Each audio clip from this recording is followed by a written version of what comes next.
Assalamualaikum warahmatullahi wabarakatuh. Alhamdulillah wassalatu wassalamu ala rasulillah. Kali ini kita akan membahas berbagai macam alif di dalam bahasa Arab. Tapi sebelum itu, saya ingin mengucapkan terima kasih kepada kawan-kawan yang selama ini telah mendukung dan mensupport channel ini. Sekarang telah mencapai 1000 subscriber lebih. Semoga yang kita usahakan bersama selama ini dinilai sebagai ibadah di sisi Allah Subhanahu wa Ta'ala. Kemudian bagi Anda yang baru bergabung, silakan di subscribe, like, komen, dan bagikan channel ini kepada kawan-kawan kita yang lain agar mereka juga dapat mengambil manfaat terkait bahasa Arab, nahwu, sharaf, dan kitab kuning. Jadi begitu banyak sekali istilah alif di dalam bahasa Arab.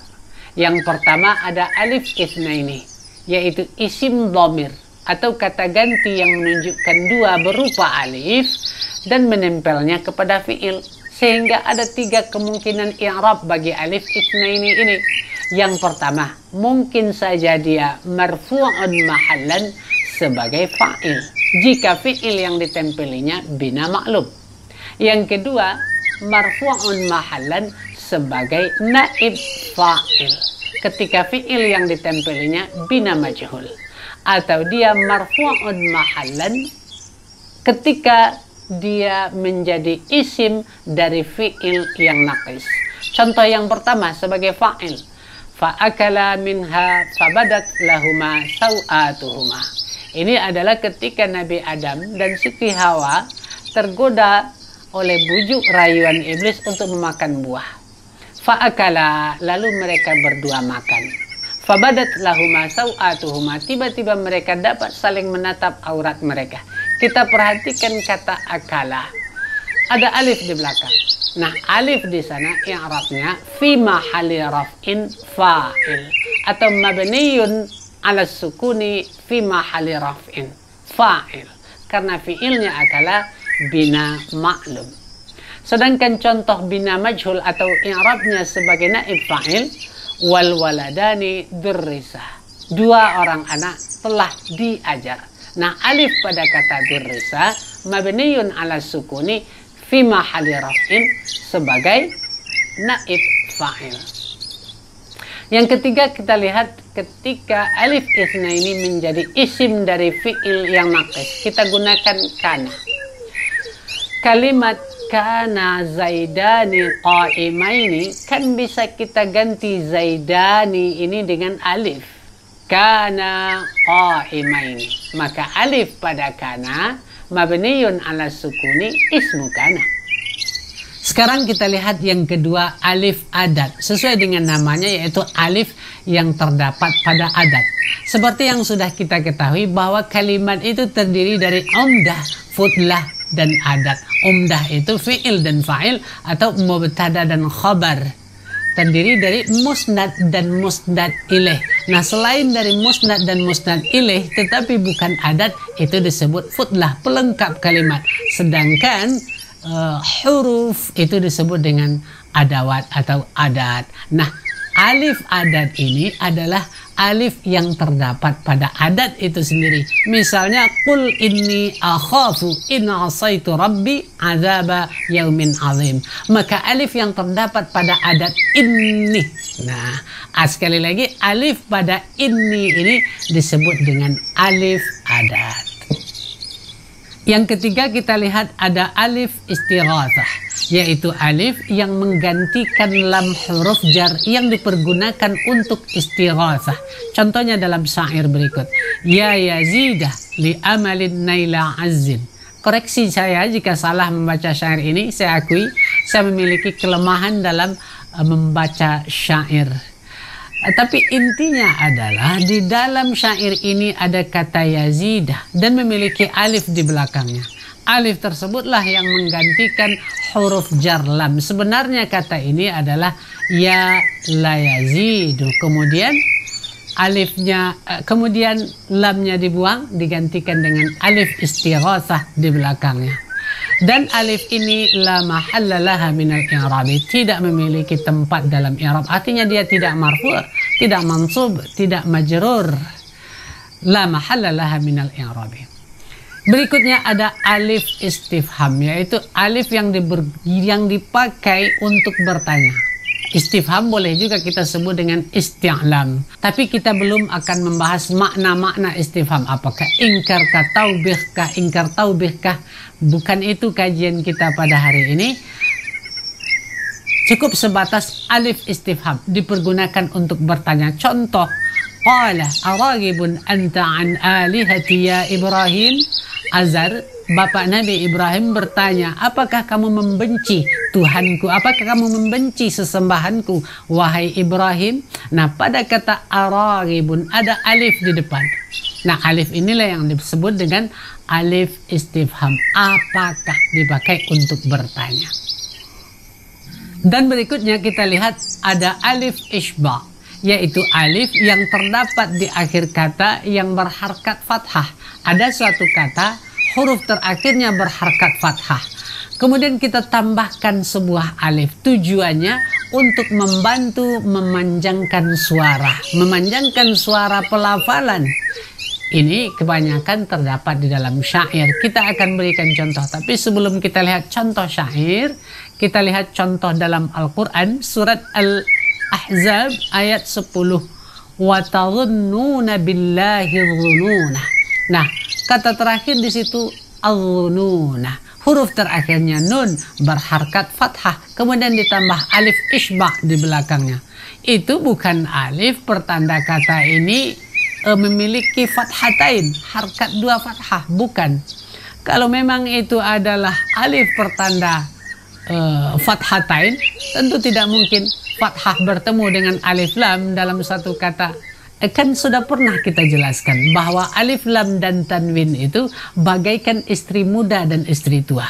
Kata al-dhunun di sini di awalnya sudah memiliki alif lam, tidak mungkin di belakang memiliki tanwin lagi.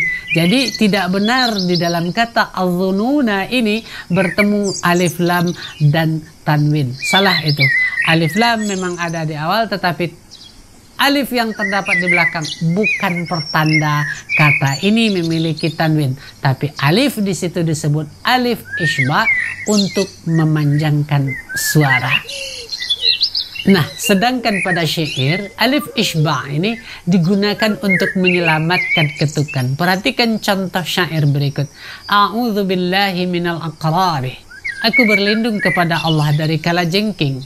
Asyailati aqdal adnani, yang mengangkat, yang meninggikan, yang sudah menunggingkan ekornya. Nah, kita perhatikan pada kata akrab. Akrab itu sebenarnya tanpa alif, kalajengking akrab, begitu saja.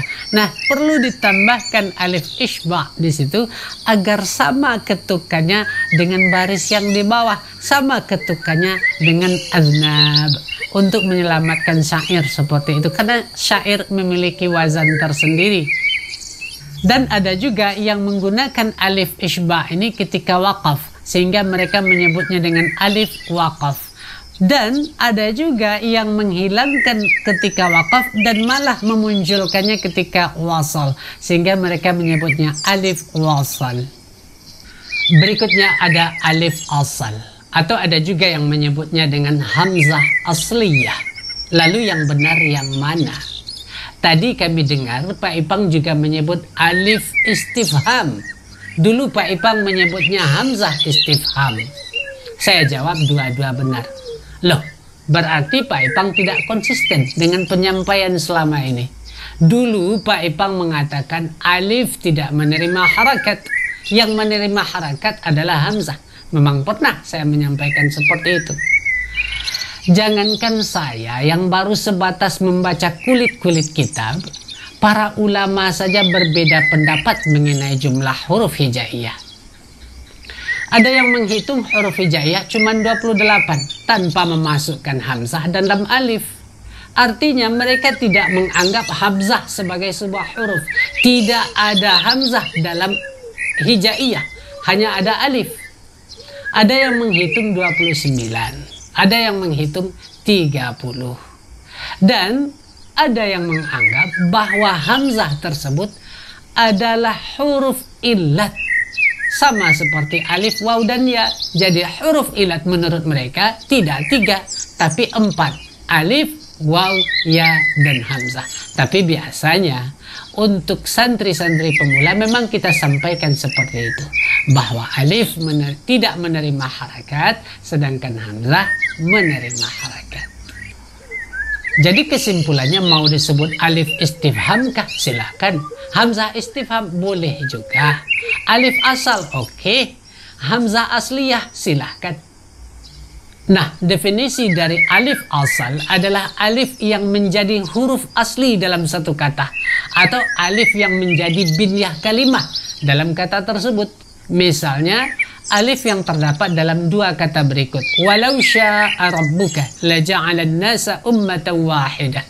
Kita perhatikan kata sya'a, ada a di belakang, itu disebut dengan alif asal. Kemudian ummah, ada alif di depan, itu disebut dengan alif asal atau hamzah asliyah. Dia merupakan huruf asli dalam kata ummah dan huruf asli dalam kata sya'a.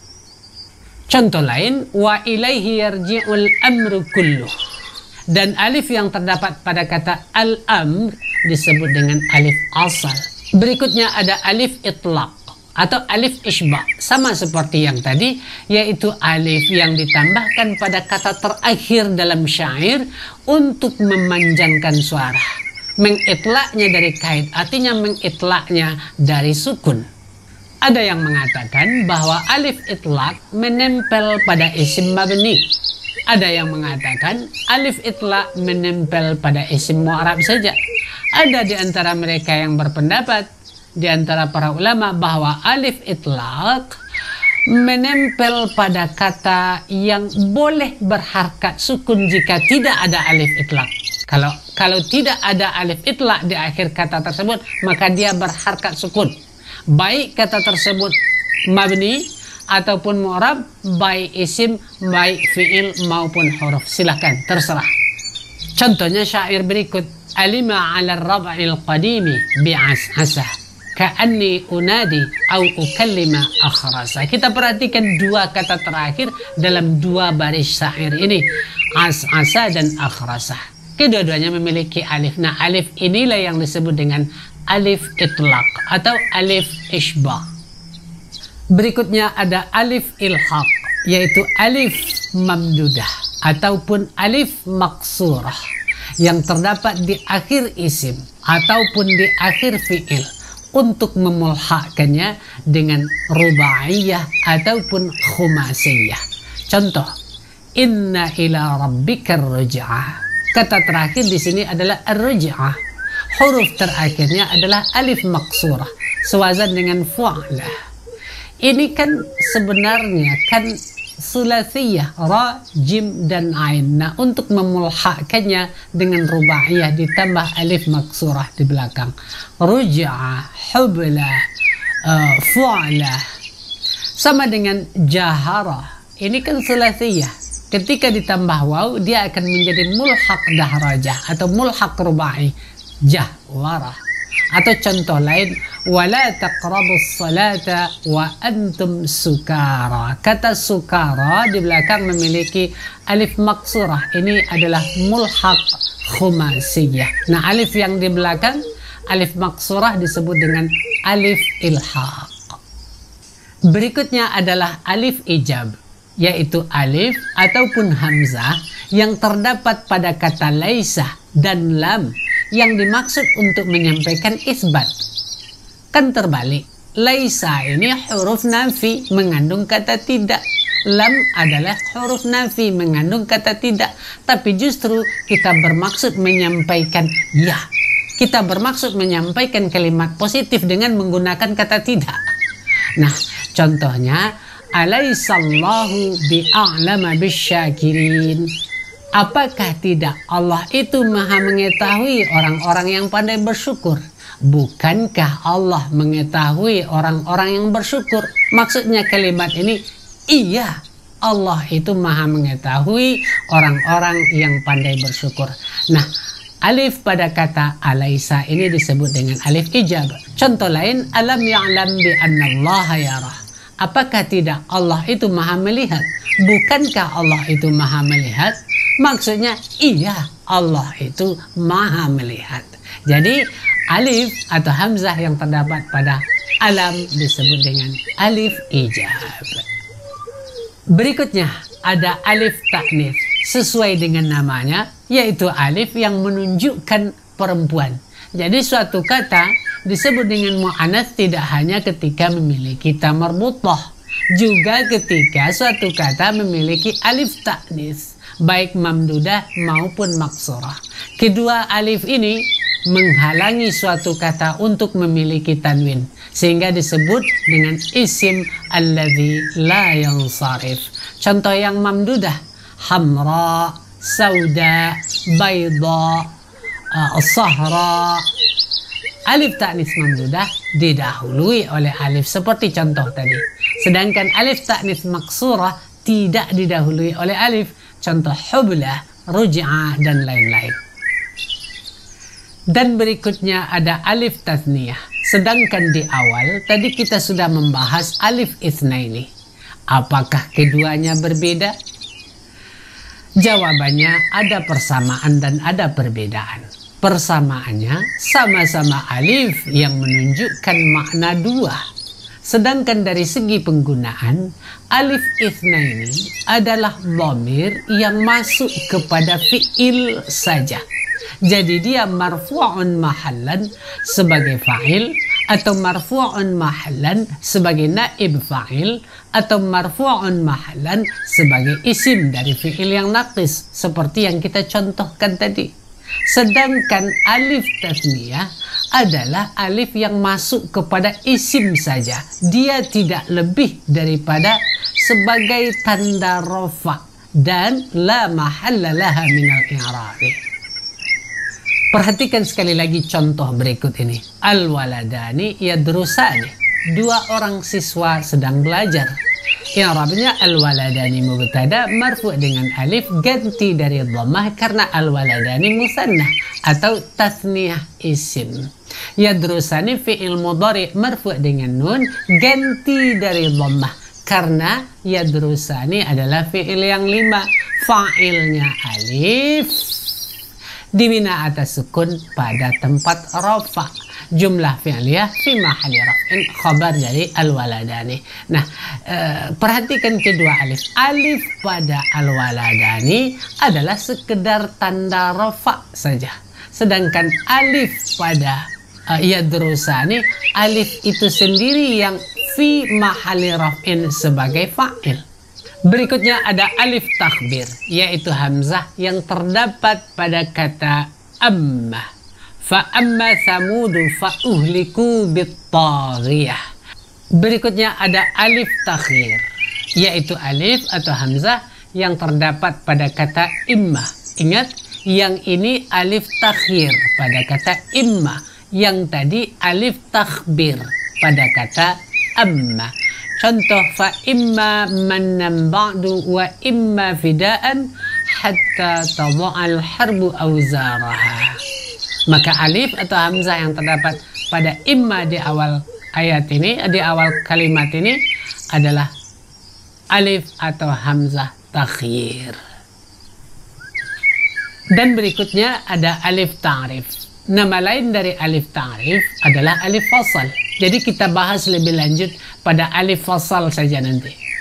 Kita lanjut terlebih dahulu kepada alif tafdil, yaitu alif atau hamzah yang terdapat pada isim tafdil.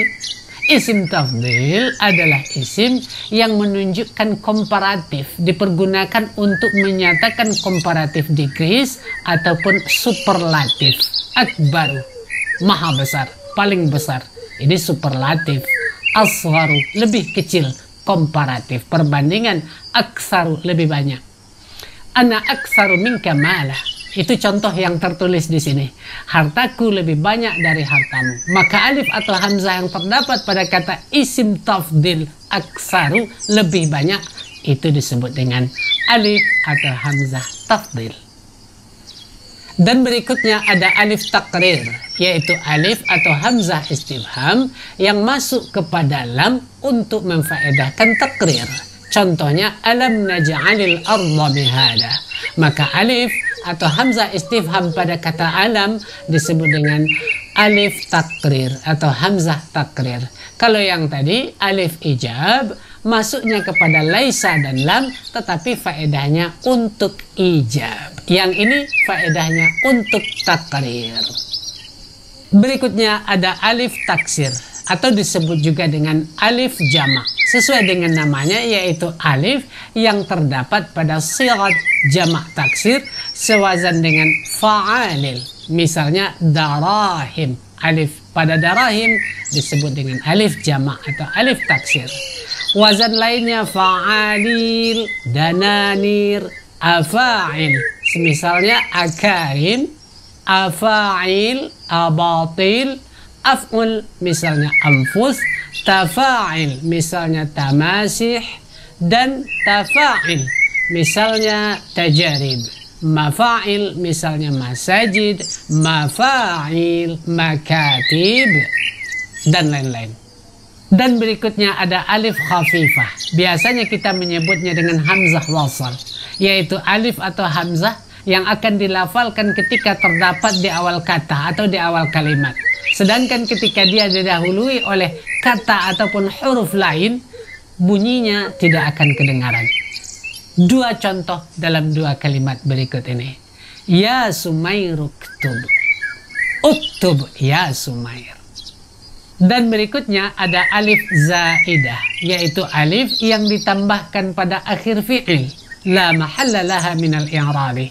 Contoh, fadhkuru ala Allahi wa la ta'saw fil ardi mufsidina. Maka alif yang terdapat pada kata uzkuru setelah waw, kemudian alif yang terdapat pada kata ta'saw setelah waw, inilah yang disebut dengan alif zaidah. Tapi ada pendapat lain yang mengatakan bahwa alif zaidah adalah alif yang ditambahkan karena salah satu dari beberapa tujuan. Mungkin karena ingin menyatakan ingkar atau ingin menyatakan tadzakur, isbah, dan itlaq. Jadi menurut mereka alif isbah dan alif itlaq yang telah kita sampaikan tadi termasuk kepada alif zaidah ini. Dan berikutnya ada alif sakinah, yaitu alif yang berharkat sukun, tidak terletak di awal kata, didahului oleh harkat fathah.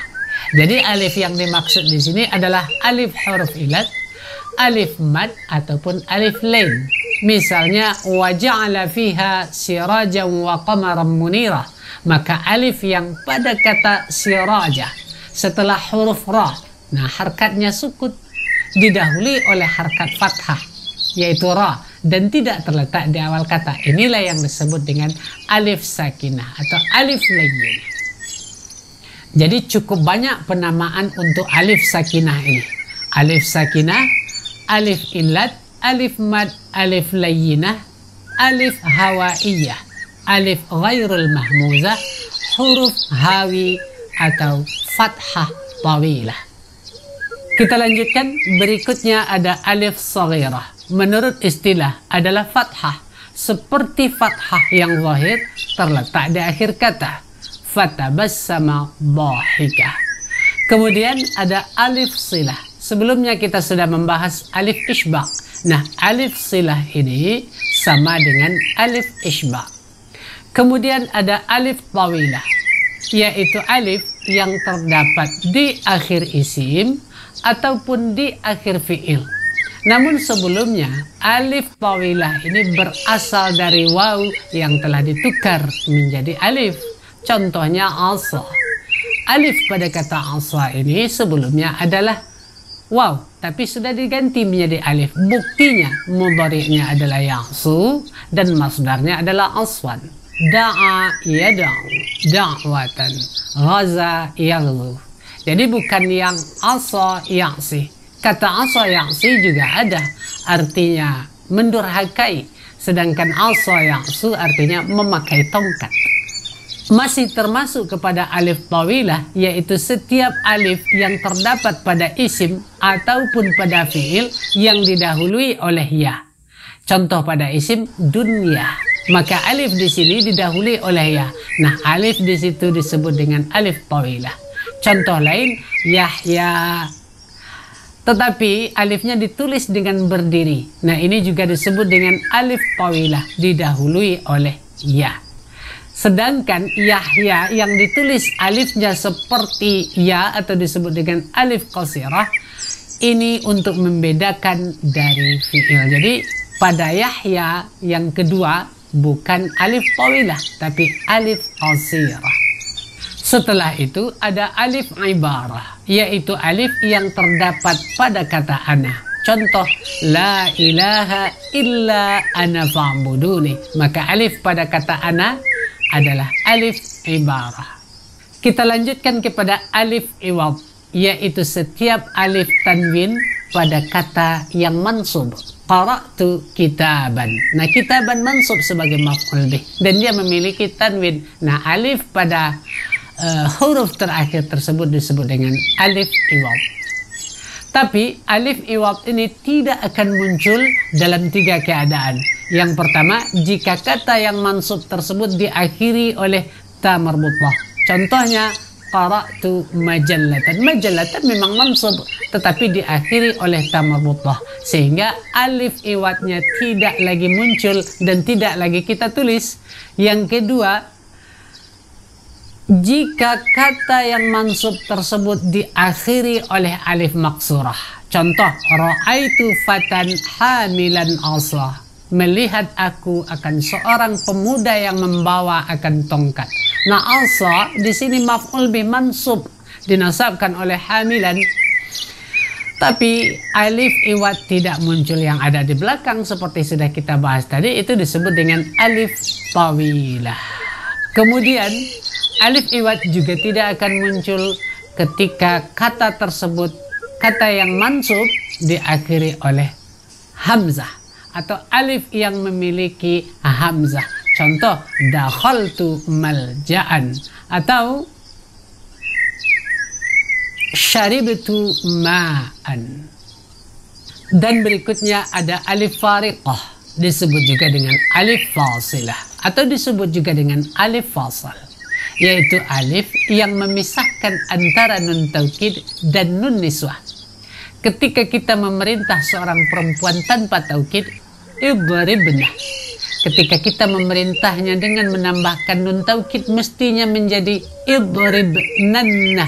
Tetapi antara nun taukid dan nun niswah ini mesti dipisah dengan alif fasal, menjadi idribnani. Dan kadang-kadang ada juga sebagian qiraat, sebagian logat yang menggunakan hamzah fasal ini untuk memisahkan antara hamzah istifham ketika bertemu beriringan dengan hamzah wasal, atau ketika hamzah istifham bertemu dengan hamzah qat'i di awal kata. Misalnya, innal ladzina kafaru sawa'un 'alaihim a'anzartahum. Di Al-Quran yang kita temui di Indonesia pada umumnya, kedua hamzah ini tidak dipisah oleh alif. Langsung a'anzartahum, berurutan beriringan. Tapi ada sebagian logat, sebagian qiraah yang meletakkan alif di antara kedua hamzah ini, sehingga disebut dengan alif fasal. Dan berikutnya ada alif qat'i, yaitu alif atau hamzah yang tetap dilafazkan baik ketika di awal kata ataupun ada huruf dan kata lain yang mendahuluinya. Jadi ketika kita darjah, dia tidak hilang. Contohnya, huwallazi khalaqakum min tinin tsumma qada ajalah. Nah, alif atau hamzah yang pada ajala, pada kata ajala inilah yang disebut dengan alif qat'i. Berikutnya ada alif layyinah. Ini juga sudah kita bahas pada alif sakinah. Ada lagi alif mutaharrikah, sama dengan alif mahmuzah. Setelah itu ada alif musanna, sama dengan alif tasniyah. Kita lanjutkan kepada alif majhulah, yaitu alif untuk mengisbahkan fathah pada isim dan fi'il. Sehingga jika alif ini berharkat, dia diganti menjadi waw. Contohnya, dari katibun menjadi kuwaitib, dan dari mahirun menjadi muwaihir. Dan berikutnya ada alif muhawwalah atau disebut juga dengan alif munqalabah, yaitu alif yang menggantikan waw atau menggantikan ya. Contohnya pada kata nama, alif di situ menggantikan waw. Buktinya masdarnya adalah nauman. Qala berasal dari waw, maka alif di situ disebut dengan alif munqalabah atau alif muhawwalah. Masdarnya qaulan. Yang berasal dari ya, ba'a, masdarnya bai'an. Jadi alif pada kata ba'a disebut dengan alif muhawwalah atau alif munqalabah karena dia menggantikan ya. Masih termasuk kepada alif munqalabah ataupun munqalibah, yaitu alif yang menggantikan hamzah. Contoh pada kata ra'sun dan ka'sun. Kemudian ditakhfif, diringankan hamzah yang sukun tadi karena terletak setelah fathah menjadi rasun ataupun kasun. Ini juga berlaku ketika hamzah yang sukun didahului oleh hamzah. Contoh, adama berasal dari a'dama. A'mana menjadi amana. Setelah itu ada alif maddah, sama dengan alif isbah yang kita bahas sebelumnya, yaitu alif yang ditambahkan untuk memanjangkan suara. Di sini contohnya masih sama seperti yang sebelumnya. A'udzu billahi minal aqrabi asyailati aqdal aznali. Kita lanjutkan kepada alif mudhara'ah, yaitu alif yang terdapat di awal fi'il mudhari khusus untuk dhamir ana. Harakatnya tergantung kepada madhinya. Jika madhinya rubaiyah, artinya mungkin rubai mujarrad, mulhaq rubai, atau sulasi mazid satu huruf, maka alif mudhara'ah ini berharakat dhammah. Contoh pada sulasi mazid satu huruf, akrama, ukrimu, farraha, ufarrihu, qatala, uqatilu. Pada rubai mujarrad, dah raja, udah rejo. Dan begitu juga pada mulhaq rubai lainnya. Setelah itu ada alif mufa'alah, yaitu alif yang terdapat pada wazan fa'ala yufa'ilu mufa'alatan wa fi'alan wa fi'alan. Sulasi mazid satu huruf bab ketiga. Artinya alif qatala. Nah, alif yang diantara qaf dan ta. Yuqatil, muqatalatan, dan seterusnya. Berikutnya ada alif mahmuzah. Nah, inilah yang merupakan huruf pertama dalam hijaiyah, yaitu alif atau hamzah yang menerima harakat baik ketika terletak di awal kata ataupun di tengah kata. Wala in ataital ladzina utul kitaba bikulli ayatin. Alif mahmuzah di sini pada kata ataita dan pada kata utu. Berikutnya ada alif nida, yaitu alif yang telah diganti dari ya mutakallim. Ini terjadi pada munada yang menjadi mudhaf kepada ya mutakallim.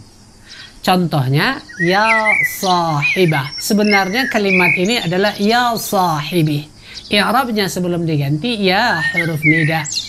Sahibi munada, dan munadanya berupa mudhaf sehingga mansub dengan fathah yang ditakdirkan kepada huruf sebelum ya mutakallim atau kepada ba.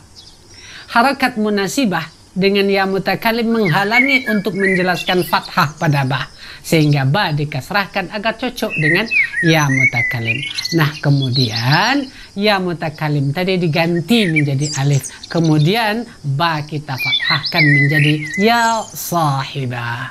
Setelah itu alif nadbah. Ini sama dengan alif istighatsah yang sudah kita bahas tadi. Kemudian ada alif nasab, yaitu alif yang ditambahkan di akhir kata untuk memfaedahkan nisbah. Misalnya nafsaniyun, menisbahkan kepada nafsiyun atau nafsun. Kemudian fakihaniyun, menisbahkan kepada fakihah. Alif hawaiyah sudah kita bahas sebelumnya pada alif sakinah. Kemudian ada alif wasal, yaitu hamzah wasal. Sudah kita bahas sebelumnya pada alif khafifah. Berikutnya alif wasliyah juga sama dengan alif wasal tadi. Kemudian ada alif yabisah. Sudah kita bahas pada alif mahmuzah. Artinya sama dengan alif mahmuzah.